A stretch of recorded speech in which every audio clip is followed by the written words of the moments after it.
Avez-vous déjà prié de toutes vos forces, cherchant désespérément une lumière dans l'obscurité? Avez-vous connu ces moments où, à genoux, le cœur lourd, vous avez supplié que les choses changent, pourtant, le silence semblait être la seule réponse? La frustration vous a-t-elle submergé? Avez-vous douté que vos prières soient entendues, ou même que quelqu'un écoute? Peut-être avez-vous pensé: pourquoi moi? Pourquoi rien ne marche? Mais voici la vérité, la prière n'est pas une formule magique qui transforme tout en un clin d'œil. Elle n'est pas là pour faire le travail à votre place, mais pour vous donner la force de le faire. Elle ne remplace pas l'effort, elle l'inspire. Alors, priez, mais agissez aussi. Parce que les miracles naissent souvent là où la foi rencontre le courage de se battre. Maintenant, dites-moi, après avoir prié, qu'avez-vous réellement fait? Êtes-vous resté immobile, les yeux fermés, espérant que les choses changent d'elles-mêmes? Ou avez-vous serré les poings, pris votre courage à deux mains et agi? La prière n'est pas une fin en soi. Elle est un départ, un élan, une étincelle. Mais une étincelle ne devient feu que si on l'alimente. Trop de gens prient puis s'assoient, croyant que le ciel fera tout à leur place. Ils veulent des portes ouvertes, mais ne poussent même pas. Ils rêvent de victoire, mais refusent de combattre. Ils demandent des réponses, mais ne tendent pas l'oreille aux opportunités qui frappent déjà à leur porte. Le miracle, ce n'est pas que Dieu fasse tout pour vous. C'est qu'il vous donne la force, la clarté et la détermination de créer ce miracle vous-même. Alors oui, priez. Mais ensuite, bougez. Parce que la foi sans les actes, c'est comme un moteur sans essence, ça ronronne, mais ça n'avance pas. La prière a un pouvoir immense, mais elle n'est pas un raccourci pour éviter l'effort. Vous ne pouvez pas supplier Dieu de déplacer des montagnes si vous refusez de toucher à la terre.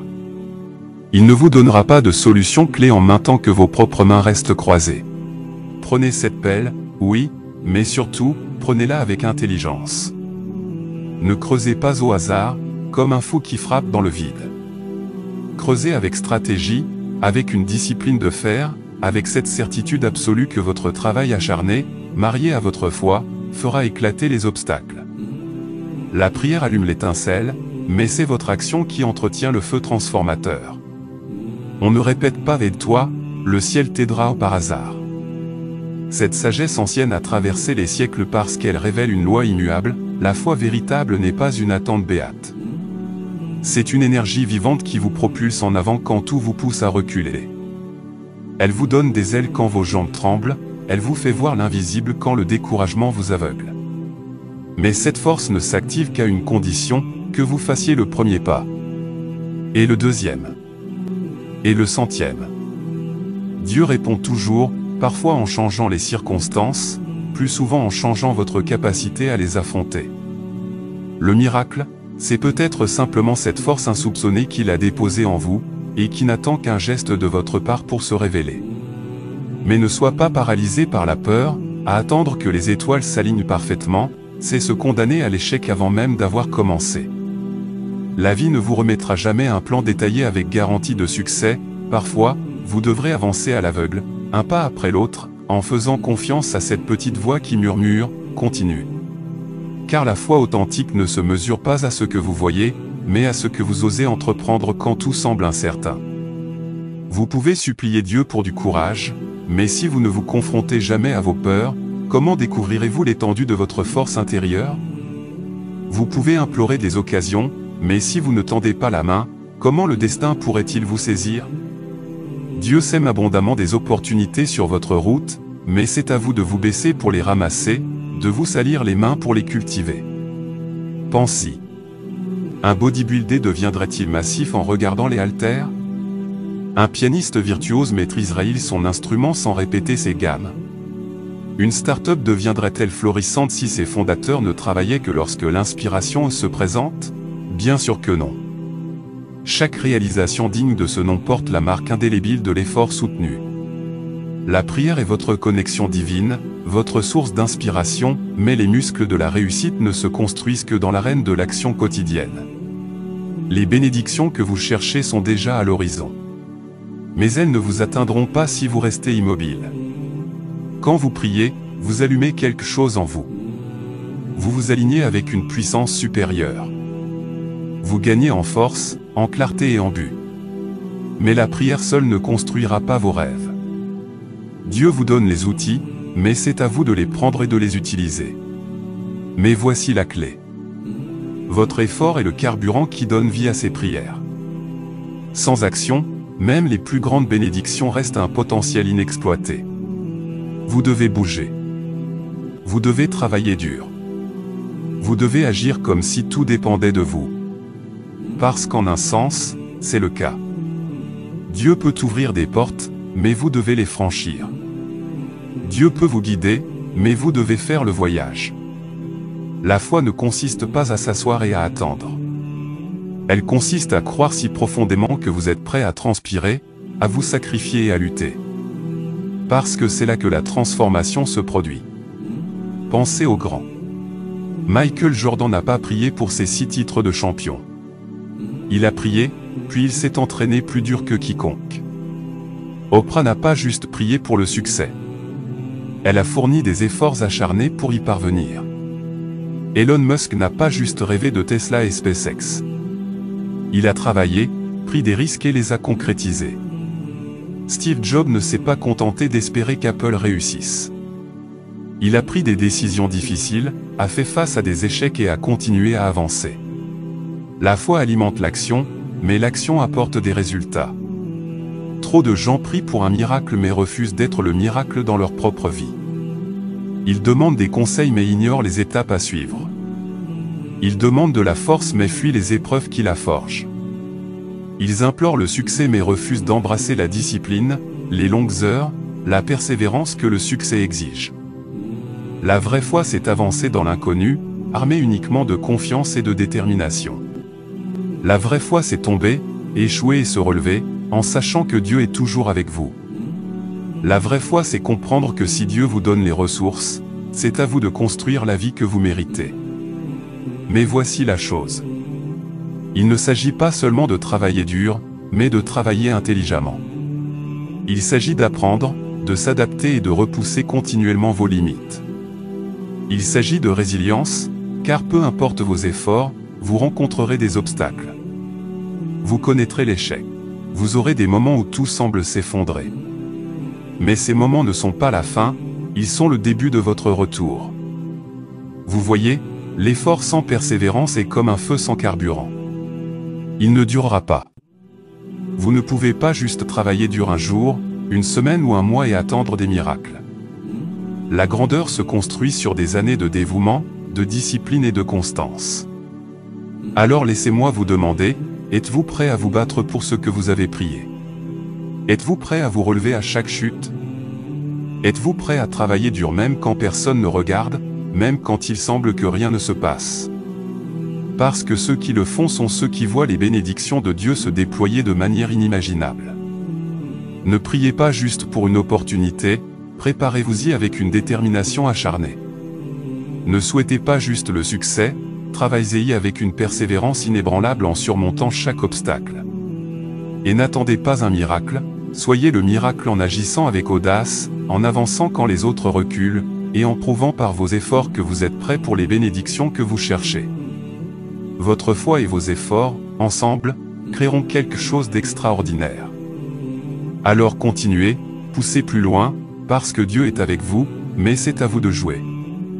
Chaque pas que vous faites, chaque sacrifice que vous faites, chaque défi que vous surmontez, vous rapproche de la percée pour laquelle vous avez prié. Mais voici la vérité. Vous ne pouvez pas travailler seulement quand c'est facile, quand c'est pratique, quand vous êtes motivé. Vous devez travailler quand vous êtes fatigué, quand vous doutez, quand le monde met des obstacles sur votre chemin. Parce que c'est là que la vraie foi et la vraie force se sont testées. C'est là que votre caractère se forge. Vous devez vous rappeler chaque jour que vous êtes capable, que vous êtes digne, que vous êtes fait pour la grandeur. Mais vous devez y entrer. Dieu ouvrira des portes, mais vous devez les franchir avec détermination. Il vous donnera de la force, mais vous devez l'utiliser. Il vous guidera, mais vous devez faire le voyage. Alors, arrêtez d'attendre le moment parfait. Il n'y a pas de moment parfait. Le moment d'agir, c'est maintenant. Parce que la seule façon de voir les résultats de votre foi et de vos prières, c'est à travers un effort inlassable et inébranlable. Alors, levez-vous, avancez, et faites que cela arrive. Parce que Dieu est avec vous, mais c'est à vous de jouer. Alors, qu'attendez-vous? Priez de tout votre cœur, croyez que Dieu a un plan, mais ensuite, levez-vous et travaillez comme si vous étiez la réponse à vos propres prières. Parce qu'en fin de compte, la foi et l'action ensemble c'est imparable. Mais voici la vérité. La plupart des gens ne le réalisent jamais. Ils prient, ils souhaitent, ils rêvent. Mais ils ne sautent jamais le pas. Ils ne dépassent jamais leur zone de confort. Et c'est pourquoi ils restent bloqués. Ne soyez pas comme eux. Soyez la personne qui n'espère pas mais qui agit, qui se bat, qui refuse d'abandonner, qui comprend que Dieu bénira le travail de vos mains, mais seulement si vous mettez vos mains au travail. Ne souhaitez pas une meilleure vie, construisez-la. Ne rêvez pas du succès, poursuivez-le sans relâche. Ne demandez pas juste de la force, prouvez que vous la méritez en surmontant les épreuves qui se présentent. Alors, levez-vous, avancez et réalisez vos rêves parce que Dieu est avec vous. Mais c'est à vous de jouer. Et souvenez-vous, quand vous agissez, vous inspirez les autres à faire de même.